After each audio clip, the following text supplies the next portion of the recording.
Alors, nous sommes de retour sur la Web TV de la Convention nationale des avocats. Je suis en compagnie d'Hélène Poivet-Leclerc, qui est bien connue dans le milieu du droit de la famille et qui est présente à Montpellier pour ces quelques jours de formation. Donc, on va parler un petit peu du droit de la famille et notamment des grands sujets du droit de la famille aujourd'hui. Pour vous, quels sont-ils ? Je pense qu'il y a deux lignes forces, si j'ose dire. La première, c'est l'affiliation. Parce que dans l'ensemble, tout ce qui concerne le droit de la famille commence à être très très rodé. La loi de 2004 donne des résultats qui sont assez satisfaisants dans l'ensemble. Et les grands sujets pour demain sont l'affiliation, dont l'ordre est un peu chamboulé par les mariages homosexuels, qui génèrent toutes les questions et toutes les problématiques de la procréation assistée, la GPA et le don de sperme, le don de vulve et évidemment toutes les problématiques qui tournent autour de cela avec la discrimination entre les hommes et les femmes. Mais la GPA et la PMA ne sont pas encore votées. Mais... Non, alors ça évidemment interroge toute l'éthique.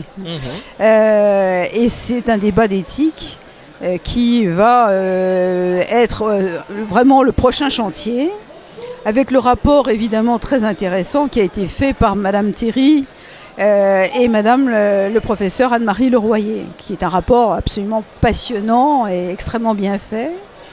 Et puis la deuxième ligne force pour le droit de la famille, ce sont tous les modes alternatifs, qui sont quelque chose de très intéressant. Dans une société idéale, il ne devrait pas y avoir de procès, tout le monde s'entendrait et tout se passerait très très bien et les gens seraient suffisamment paisibles dans leurs relations pour régler les différends calmement. Alors ça n'est pas vraiment le cas. Mais je pense que tous ces modes alternatifs que sont la conciliation, la médiation, l'arbitrage en matière patrimoniale et la procédure participative et le droit collaboratif sont des modes alternatifs extrêmement intéressants et porteurs d'une amélioration de la justice du droit de la famille dans la mesure où elle préserve, ces méthodes, le lien familial. Avec cette réserve, néanmoins, à une époque où on est confronté à une difficulté qui tient au manque de crédit, à une inclination forte à déjudiciariser beaucoup de choses, avec un péril, à mon avis, qu'il ne faut pas négliger, c'est qu'à déjudiciariser, à une époque où il y a une forte montée des communautarismes, c'est extrêmement dangereux. Il y a un rapport très intéressant qui a été fait par l'État canadien sur cette question, et auquel on devrait se référer, réfléchir.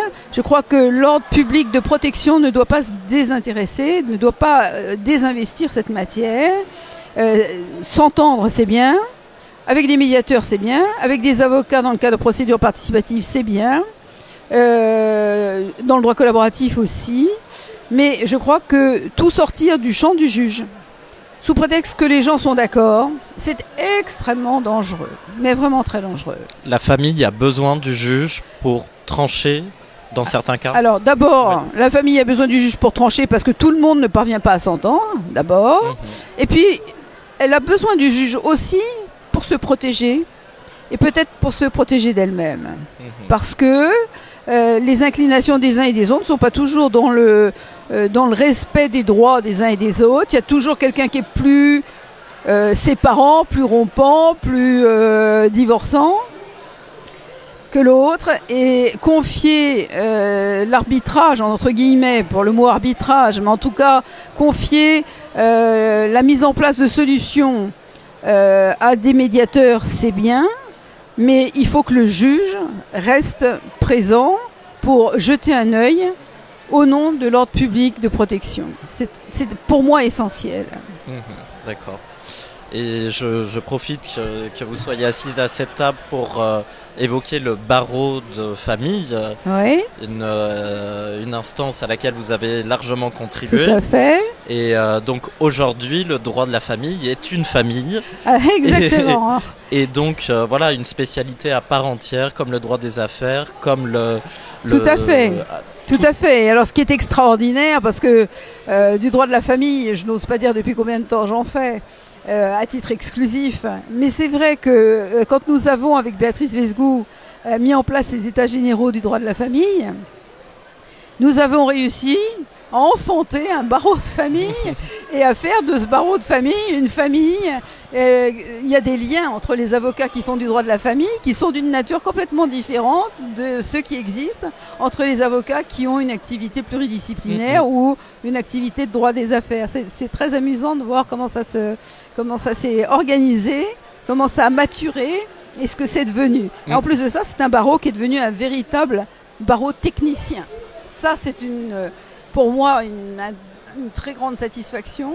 Parce que je me souviens que quand j'ai commencé dans cette profession et que je disais que je faisais à titre de spécialité des divorces, on m'a ri au nez en me disant « mais c'est pas une spécialité ».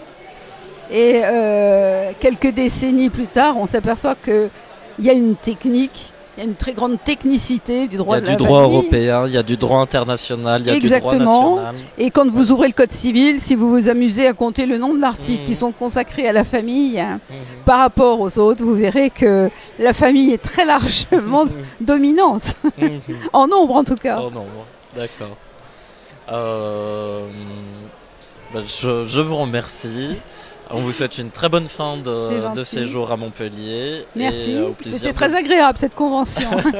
Pour nous aussi. Et merci de votre attention pour cette matière qui me tient tant à cœur. Merci à vous. Au revoir. Au revoir.